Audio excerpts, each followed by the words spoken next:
As the scene starts, we see a man getting stabbed in his heart by a woman.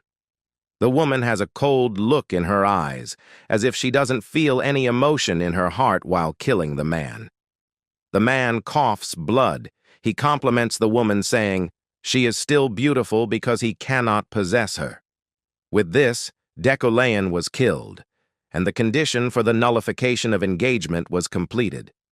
The scenes that we saw earlier was our MC playing a game and clearing a stage. He is glad that the game is not crashing anymore. He says that he put in all this effort for this one guy named Deculaeon von Grahan Uklein, whose primary occupation is the head professor in the game. Our MC finally fixed the bug that kept happening in the nullification of engagement route. His name is Kim Woo-jin, and he is a game developer at console game development studio named Ru. In South Korea, known to be a wasteland when it came to console games, Ru appeared like a storm and pumped out hit games one after the other. Soon enough, it became a studio that everyone in the world knew about. The game that Kim Woo-jin is testing right now is an a game that Ru poured all of their investments and profits into until now. In other words, they're fucked if this game doesn't do well. The essence of this game is that its difficulty and story will change depending on the player's choices. Maybe that is why, but despite the fact that it is a single-player game, its highly advanced AI and named characters have been getting much attention from the community. On top of that, there are a surplus of classes such as Knight, Mage, Explorer, Demon, Demon Hunter, Noble, King, and more. Thanks to the refreshing variety of roles, the players have freedom to be whoever they wish in the game. To put it simply, if this game does well, they will be raking in money. Keeping all of these in mind, Kim Woo-jin again checks the character settings. Woo-jin says again that the reason he has been working overtime for the last few months is because of this character named Deculaeon von Grahan Uklein, the main character of the episode. Woo-jin finally managed to clear the bugs from Deculaeon's death. Deculaeon von Grahan Uklein, one of the intermediate bosses of this game and also a named villain. There were countless errors they had to fix because of all the routes possible with this character, and Woo-jin finally managed to kill him without anything going wrong. The reason for Deculaeon's death in this route is a stab wound by fiancé. As he is stretching his hands, a girl calls him from the back, asking how the test is going on. This person is the team leader of the development team Woo-jin is in. Her name is the Yu-ara. She's also Kim Woo-jin's ex-girlfriend. They had been together for 7 years. They felt happiness in all the time they spent together and all. Our MC is naturally lazy, but unlike him, she's a born workaholic. Her ambitions helped her become a better person. However, they broke up in the end. Woo-jin realizes that ultimately he couldn't change despite her efforts. 6 months after that, he heard she had someone new by her side. Yu-ara says that she heard that Woo-jin is struggling because of the bugs. Woo-jin replies by saying that he guesses all things are going well with her new man. Yu-ara says that the rumors spread so fast in this company. Well, she thinks it's going well. On the contrary, Woo-jin thinks that it doesn't feel good to hear it directly from her. He says that he wishes she gets married to that guy. She tells him to stop being so petty and keep it the bugs and informs him that he is gonna need to make some changes. Since some things were changed on the story's end, are you sure he's an intermediate boss? He seems really killable, though, Woo-jin asks. He thinks, that's both the game and Deculaeon's charm. The more the scenario progresses, the stronger Deculaeon becomes. The difficulty of the game depends on the player's choices, after all. Yu-ara asks whether Woo-jin knows that his character was modeled after him. In fact, both of them look alike. Woo-jin replies that he only met the artist twice. Yu-ara mentions that's why she kills Deculaeon as soon as she meets him in-game. Moreover, their personalities are similar too. Woo Jin thinks that Decalene's last words are, "You damned bitch." How are we similar? He wonders. Yuara then asks about the game experience. He replies that the game itself is fun, but he doesn't like that the fate of the studio's hanging on this game. Then, while looking at the window, he asks, "Isn't that your little boyfriend over there?" He says that since her boyfriend is waiting for her, she shouldn't keep him waiting for long, because it's already so late at night. Woo Jin tells her to go to him. Yuara tells him good luck. On the other hand, he tells her goodbye. After Sarah's departure, he says that he will test Decalane again. He blames the artist for being harsh. "You're telling me this guy is me?" He nags. He looks into Deculane's attributes, which total comprises 6 attributes. Woo Jin explains that, when Deculane was a child, he was called a magical genius and put on a pedestal. However, he was just like any other average mage, and because of his arrogance and background of nobility, he ended up with the worst personality: elitism, regular habits, competitiveness, noble etiquette, sensitivity, authority pretense and composure, and many more. Would Deculain even be considered human? Woo Jin wonders. He thinks that Deculain is supposed to get stronger as the scenario goes on, but he's already surrounded by those who hate him. Woo Jin decides to add attributes or personality traits to Decelen, something that isn't too conspicuous. He makes Deculain somewhat wealthy. He adds skills like comprehension, Midas touch, sharp eyesight, and lastly, Iron Man, which makes the body hard like iron. He ended up just adding all the ones that looked good. But now that he is done, he feels a bit ashamed, so he decides to revert Deculain back to how he originally was before a problem occurs. Suddenly, a message appears, which startled Woo Jin for a second. He sees that the message is from the story writer. He asks whether he has to change something about the model because he can do it right now. The story writer previously said he was just taking a look. Woo Jin gets a little confused upon hearing it, so he asks the story writer whether he is referring to the finished model. The story writer laughs and tells him to look outside the window. Woo Jin immediately looks outside the window, and he witnesses something out of the ordinary. A hole in the sky appears, and in mere moments, Woo Jin's soul gets transferred to a body. He wonders, where is he and who is he? He entered someone else's consciousness. He listens to a person telling him that, "So child, do not forget, be wary of him always. Deculain is no tame man. He may be hesitant now, but he can do something at any moment. He's just downplaying his own talents right now. He is a vile villain." Woo Jin wakes up hearing a girl yelling. She tells Deculain to get up right now. "How long are you gonna sleep? How can you call yourself a person?" she asks. As Kim Woo Jin comes to his senses, he realizes that it's been a few days since he has possessed this body. He says that it still seems like a dream to him. The girl, who seems to be Deculain's sister, asks him for how long he is gonna stay cooped up because of some woman, or is he trying to shame the entire household? Woo Jin can't say anything and just ignores her. Lastly, before leaving the room, she tells him that she will leave the papers here, so he must move if he doesn't want to get fired. Kim Woo Jin concludes that after the day the strange-looking sky appeared, he woke up in this strange body, in a strange place. It's already been a week since then. Precisely. He is in the world of the game he made, while he was a developer at Rue. The somewhat familiar scenery has made that certain.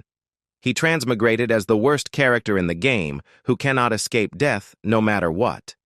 A man fated to die. Certainly he became the villain Deculain. At Euclane Manor, Deculain's bedroom. It's already been a week since Woo Jin possessed Deculain's body. He thought all of this was a dream.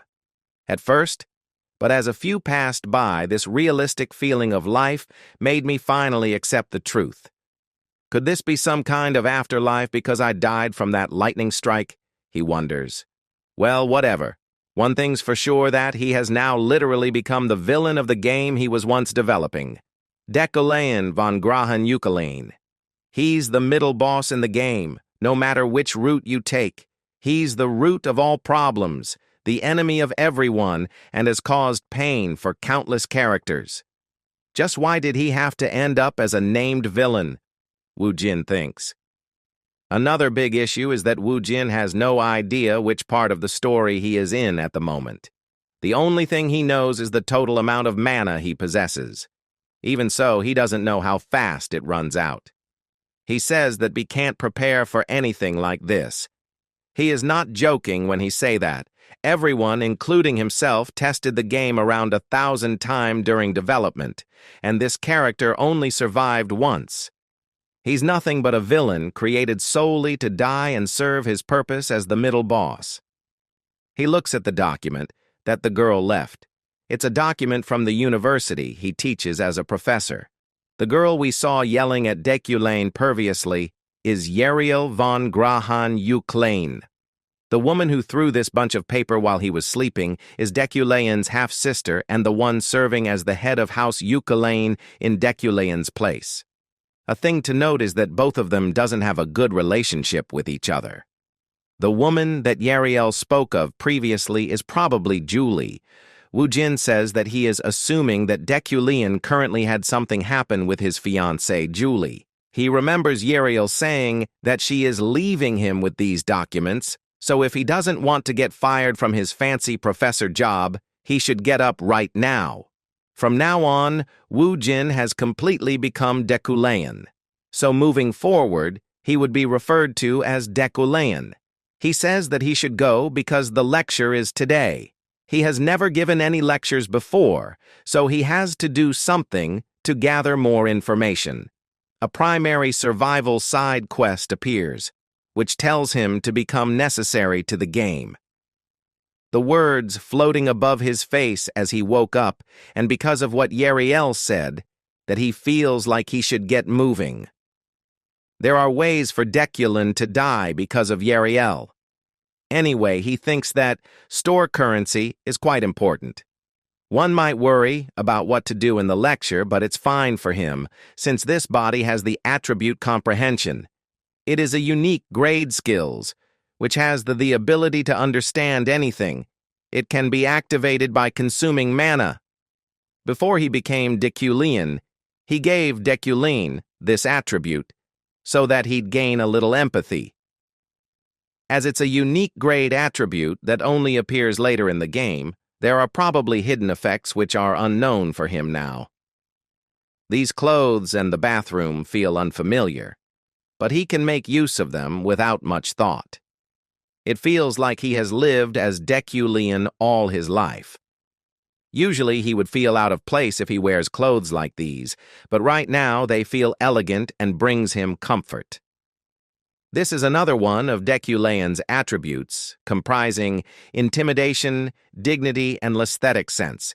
It's as if it's telling him that this body is his now. As he is walking, he don't even feel like saying anything that would be considered rude. The formality that Kim Woo-jin once found rigid now feels natural. Although his main purpose is to gather information, this walk toward his first lecture feels nothing but natural because now he has become a noble superior member of the nobility, Kim Woo-jin. A completely regular man from South Korea, objectively tall and handsome, and to quote someone before he broke up with them, that's him. He decides not to lose himself. He realizes that he can't let his guard down even for once. As he gets inside this luxurious car, he thinks that he has been in such a nice car before, and just thinking about this nice car makes him remember some unpleasant memories of the past, which still pisses him off. He notices that a little guy is sitting next to him. The little guy nervously greets the professor while handing him some papers.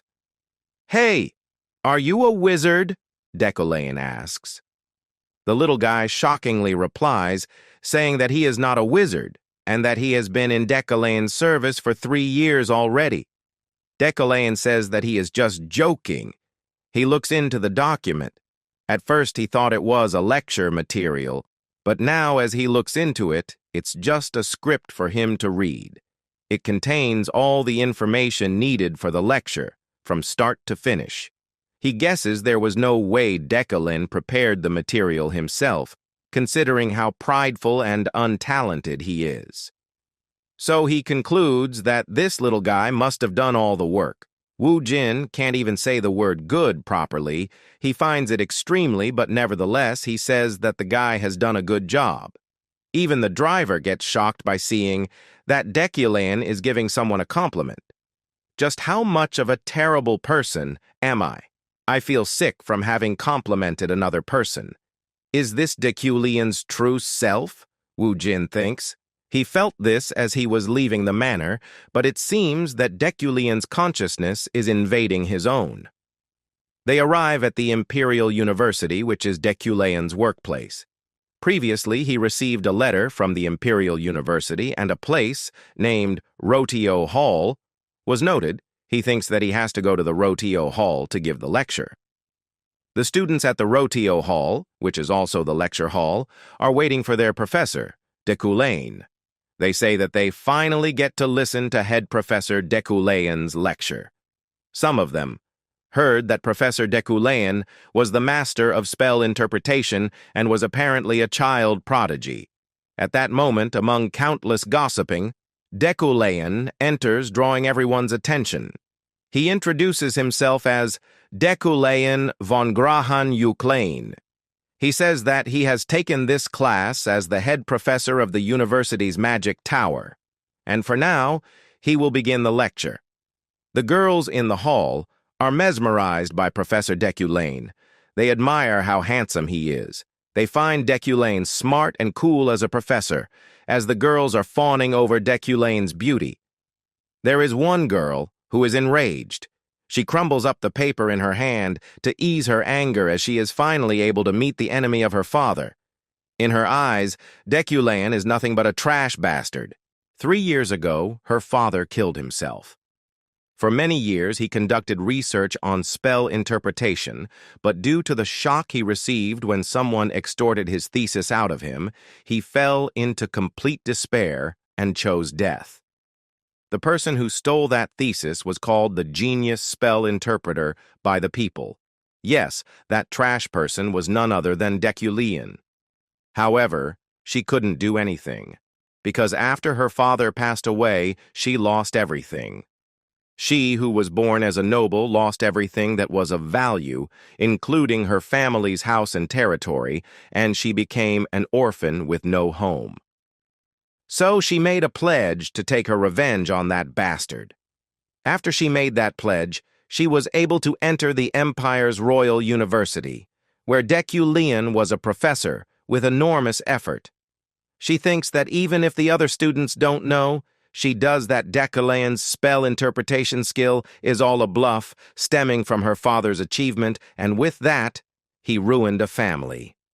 She glares at Dekulin, wanting to expose his lie and kill him right now. Alas, she needs to hold herself back, because in order to drag him down, she needs to prepare more for a perfect revenge. Meanwhile, Dekulin tells the class to be silent, since he is about to begin the lecture.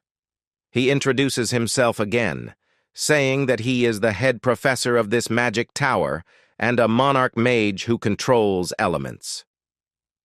His name is Dekulin, the professor teaching this special lecture. He says that those of you here today should already know that in magic there are 3 big attributes and 9 types. The attributes are the origins, the source of magic, elements, materials that make up objects. The types include summoning, spirits, destruction, support, enchantment, manipulation, ductility, bewitchment, and lastly, harmony. As he is giving the lecture, he thinks that this is so much easier than he thought it would be. It's his first ever lecture, and he is unfamiliar with the theory of magic. But even if he's just reading off a script written on paper, he is able to perfectly understand everything. Not only that, but Wu Jin thinks that Dekulin's overpowering grace is making everyone focus, and the burdensome traits of interest and eye contact that come from elitism feel natural instead of overpowering to him. He thinks maybe the current Deculian possesses the traits of a good teacher. Further ahead in the lecture, he explains that the use of mana differs depending on where it is stored in the body. Normally, mages store mana in the head, which is the easiest place to imagine spells. Knights store there in the heart and emit it from the blood vessels all over their bodies. Lastly, there is the inner core, which mixes internal and external mana. It is the most universal place for mana storage. He says that the thing he wants to state is simple. He says that hard work is important, but if you're not talented, then you need to choose and focus. He thinks that focus is also something befitting of Deculian. To be honest, he doesn't have amazing talent. His current mana is at 3,375, where there's also a named mage whose primary mana is at 30,000. Wu Jin says that it's amusing how he's saying something which he should take note of the most. Then he notices the last part of the script. The last part of the script seems strange. Must I read this? He thinks. If it were the original Deculian, he wouldn't have read this sentence. Are there any questions? He asks. After waiting for seconds, he thinks thankfully that there might not be any questions. Suddenly, that girl speaks up. Professor Deculian! Last night, a mysterious spell was discovered in the dormitories. It's assumed to be an act of the devil, but what does Professor Deculian, the genius spell interpreter? Deculian stops her from saying any further. He asks the student whether she is really from the university's magic tower. The girl gets confused.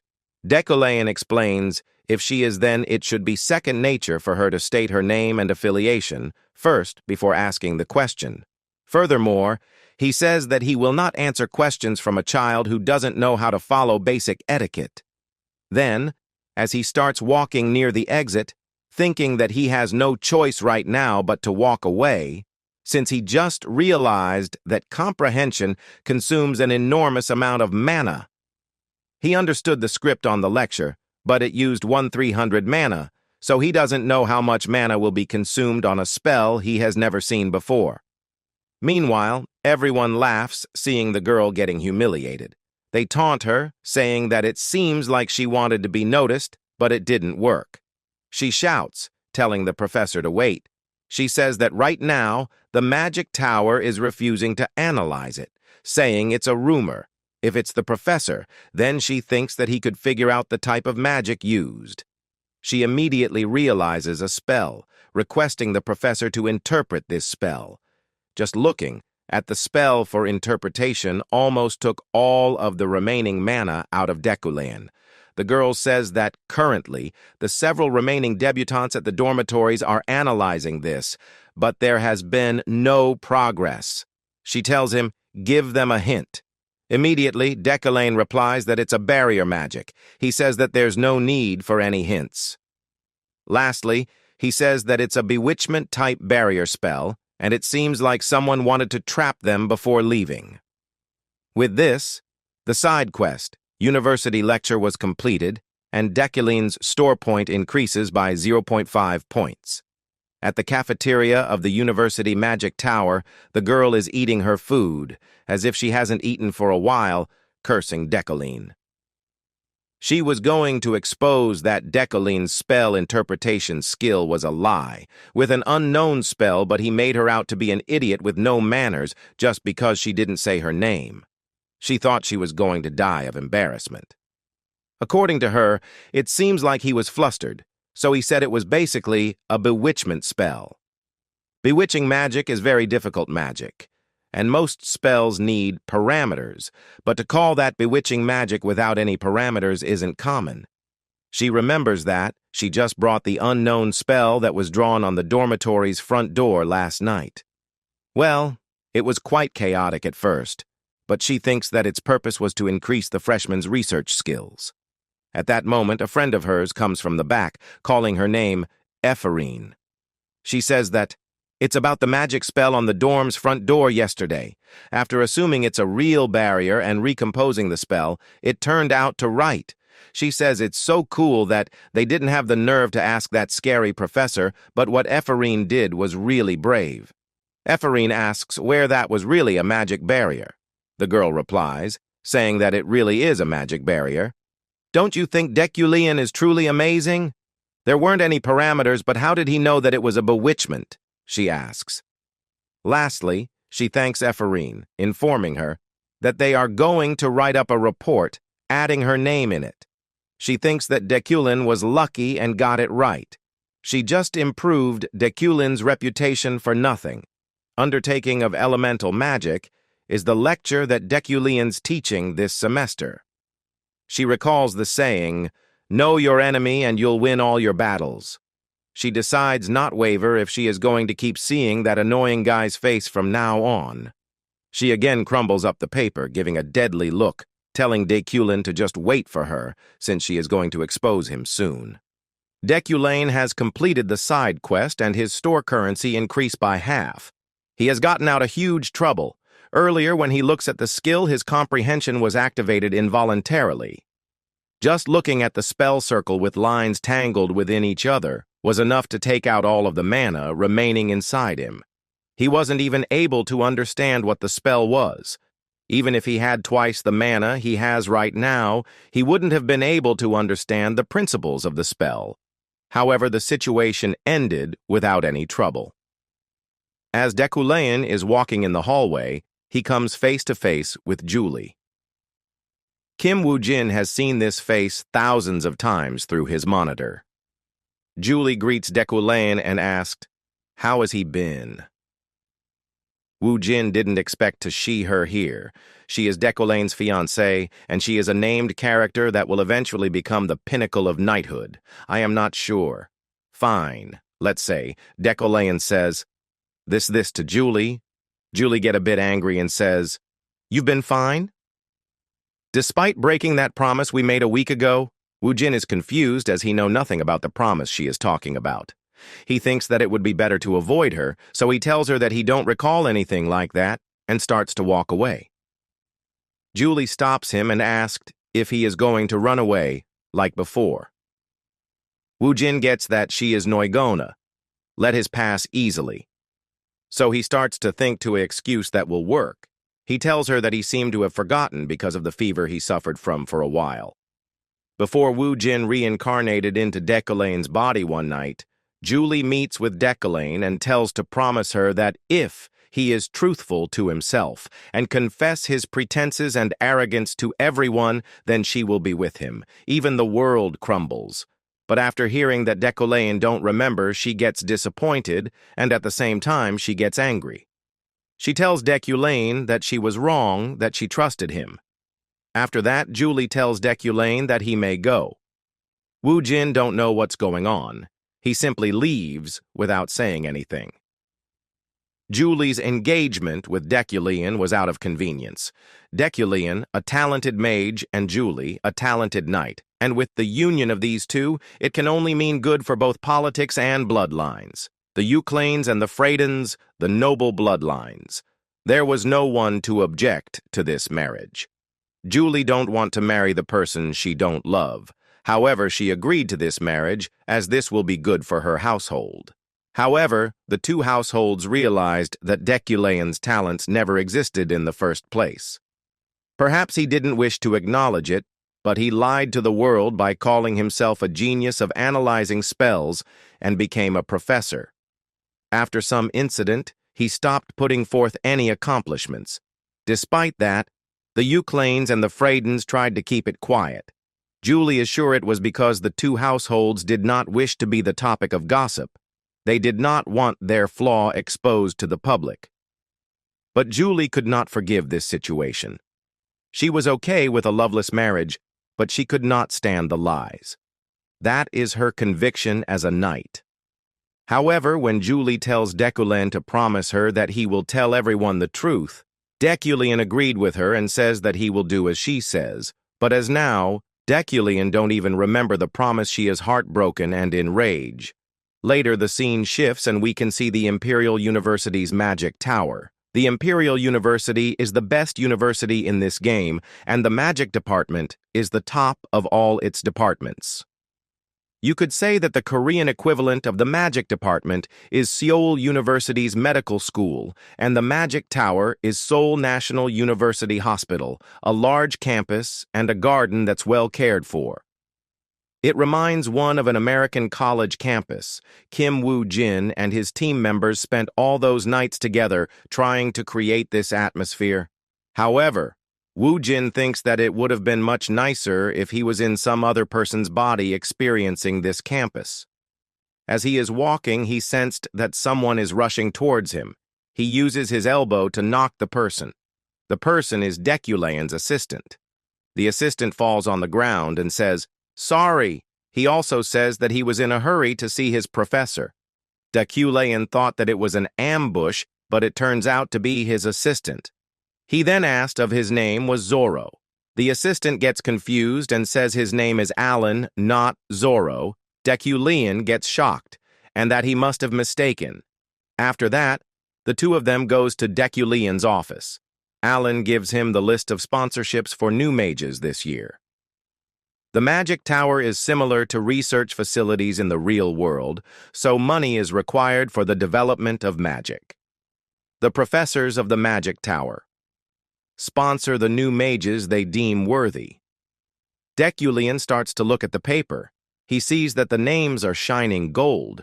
Woo-jin assumes that it's because of Deculane's attributes. Wealthy magnate, type rare description. A born magnate and exceptional financier with an unrivaled intuition for profitable things. The more information is provided, the more accurate your intuition becomes.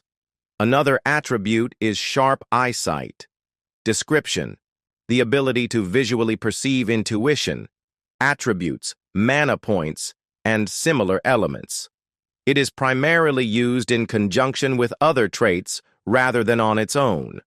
The shining gold names is due to the combination of wealthy magnate and sharp eyesight. Woo-jin assumes that the figure behind this name will bring money. He checked that only a couple of names shines golden, but among them one shines the brightest. Ephrine Luna, a main named of the game. According to the developers in charge of modeling her, she also lost her father to Deculane.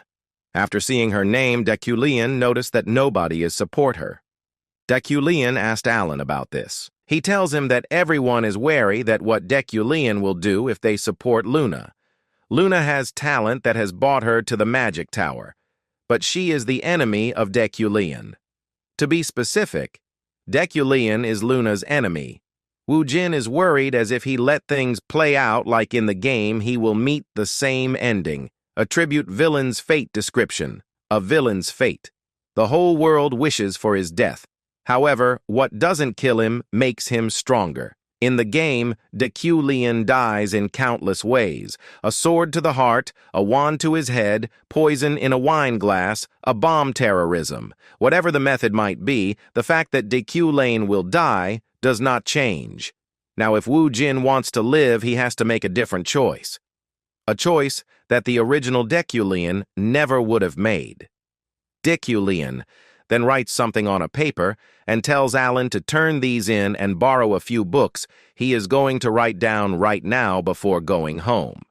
As Alan leaves, Deculane thinks that he needs a lot of money in order to survive, as a lot of death roots can be overcome with money, and investing in a mage is one way to get money. However, that is not enough. There are countless named in this world who resent Deculane. They will try to kill him whenever they get the chance. So in order to survive, what he really needs is a way out. He needs to become stronger.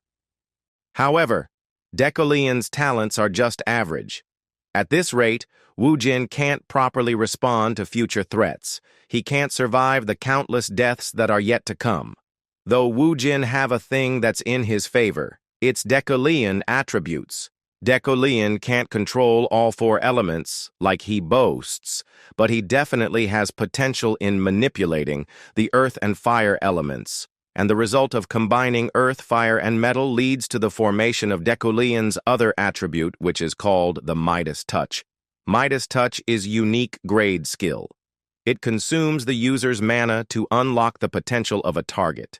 Therefore, Decoleon's talents in manipulating metal allows Wu Jin to wield the QI-controlled levitating blades. It sounds grand when you say QI-controlled levitating blades, but it's just simple telekinesis. However, it's definitely not mainstream in this world. Basic manipulation magic. What Wu Jin lack in power can be made up by manipulating the properties of the metal. But to realize all this, one first needs to learn manipulation. Wu Jin, aka Deculeon, is going to need to learn how to manipulate objects. Deculeon takes the basic manipulation magic book and put his hand on the book and uses his comprehension skill. All of his mana is sucked into the book. After that, the contents and spells of basic telekinesis starts to flood directly into Deculeon's head. He is completed exhausted, but he gets how to use telekinesis. Deculeon then uses his telekinesis on a pen and he successfully moves it freely. The whole basic telekinesis magic is printed in his memory, and now he can use telekinesis without a need of spell of cast it.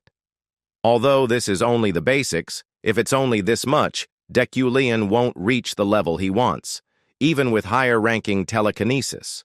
Deculeon is a bit worried and wonders what he should do. He thinks that he will cover his whole body with magic circle. In this world, magic circles get stronger the bigger they get. Then if he understand his body using comprehend, not just his brain, but his heart, his inner core, he will engrave magic circles all over his body to strengthen his telekinesis. Of course, there's a chance that his body gets overloaded or has side effects. But his body has the attribute called Iron Man, which allows his to withstand those side effects. Iron Man. Grade. Unique innate physical abilities and attributes. The potential of the body is of the highest caliber. That's why this is only possible for Deculeon to cover his entire body with magic circles in this world. Deculeon wants to give this idea a try. His current mana level is 800, and that should be enough to perform a small test. He then puts his hand on his chest and forces the mana to flow through his veins. As the mana flows, a frightful pain finds a pain that cannot be compared. One that feels like all the bones in his body are breaking and every muscle is torn. However, Deculeon won't waver. He won't even let out a groan, as that is the elegance required of a noble. Deculeon feel immense pain, but in the end he failed because he lacks mana. But he got something out of it. He now has a magic circles on his shoulder. At the pace he is going, it would take at least 2 weeks to have his whole body covered in magic circle. A month after Deculeon's seminar, the first day of the lecture, Deculeon is absent and he puts a notice board which says, "I, the Professor Deculeon, wish to test your abilities. Bring me any result from this area which is overflowing with elements." The children are confused and gossips about him. After that, Evie's student starts to search for something with elements in it. Luna is there, he is mad, so see how irresponsible Deculeon is. As she is cursing the professor at that time, a blonde girl pushes her and goes away. Luna is about to shout at her, but after seeing her face, she gets shocked.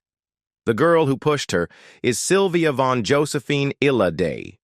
Luna seems to know this girl. As she is about to say something, Sylvia just gives a look and leaves. Luna is shocked and wonders if Sylvia really don't recognize her. After that, Luna goes and starts to collect the element. But she can't remove Sylvia's thought from her head.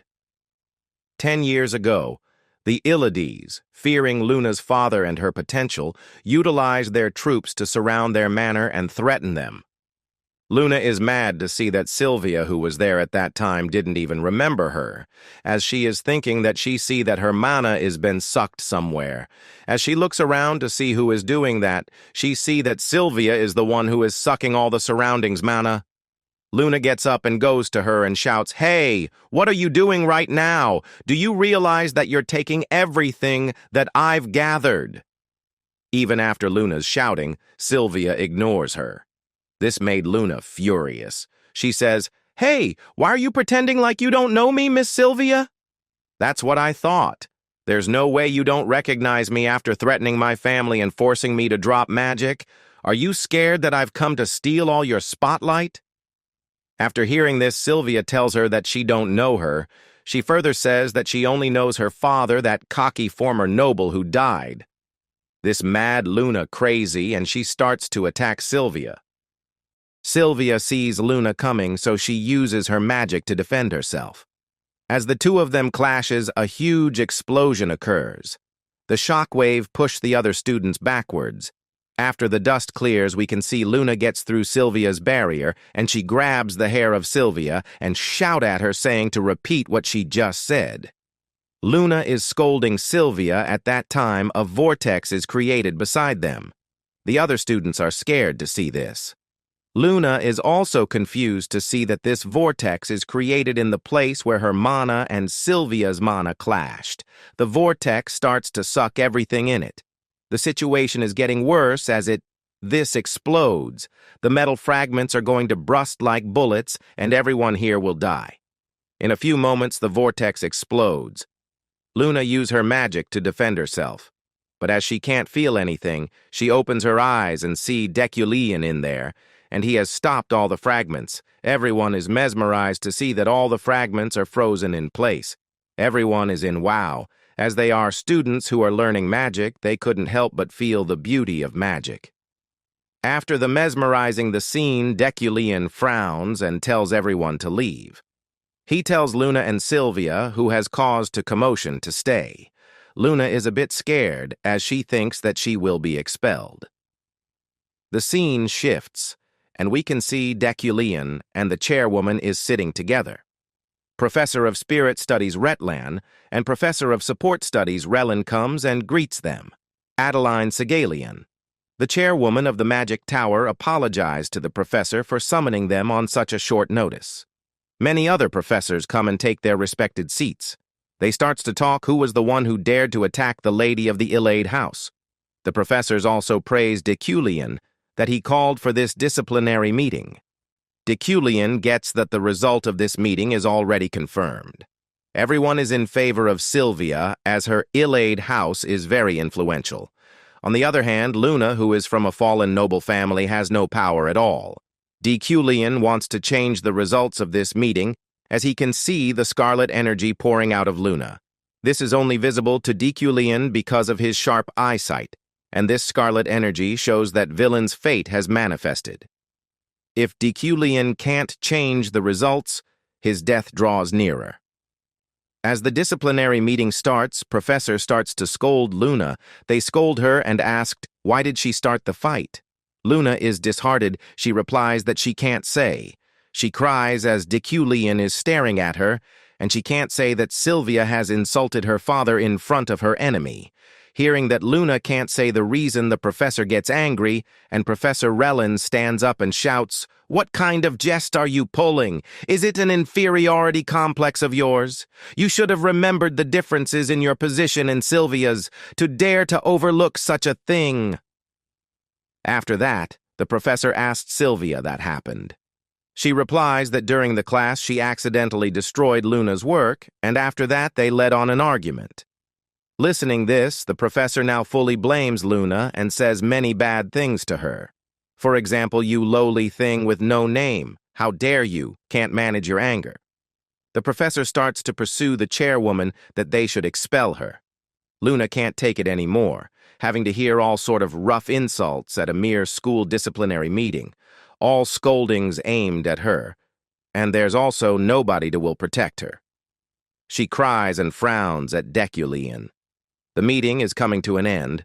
The chairwoman is ready to draw the conclusion, but as this meeting is called from Deculion, she asked for his opinion in this matter.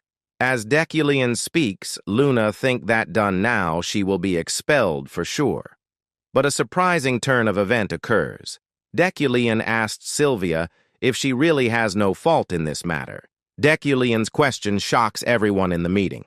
Professors asked him what he is saying. Deculion says to Sylvia that she definitely could have prevented that incident, yet she hasn't done so. Deculian then questioned about her abilities. He asked if her abilities is not that great that everyone thinks. Sylvia then apologized, saying that she didn't block the attack as she wants Luna to get into more trouble. Luna is shocked to see that Deculian is talking on her defense.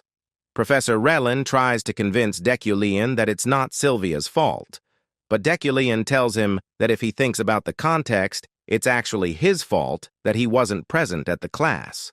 Luna is confused to see that Deculian is even going against the professors to defend her. The chairwoman then stops everyone and says that children are supposed to grow while fighting. She then declares that no disciplinary action will be taken and tells Luna and Sylvia to head back. Luna can't understand the thing that Deculian saved her from expulsion. The Deculian she used to know would not do this. Rather, he would want her to be expelled. The Professor Relin also butters Deculian, saying that he also thinks the best for his students. As Deculian is about to leave, Luna stops him and says that she has a question. Luna wants to ask Deculian if he remembers her father who worked and suffered underneath him for his entire life before taking his own life.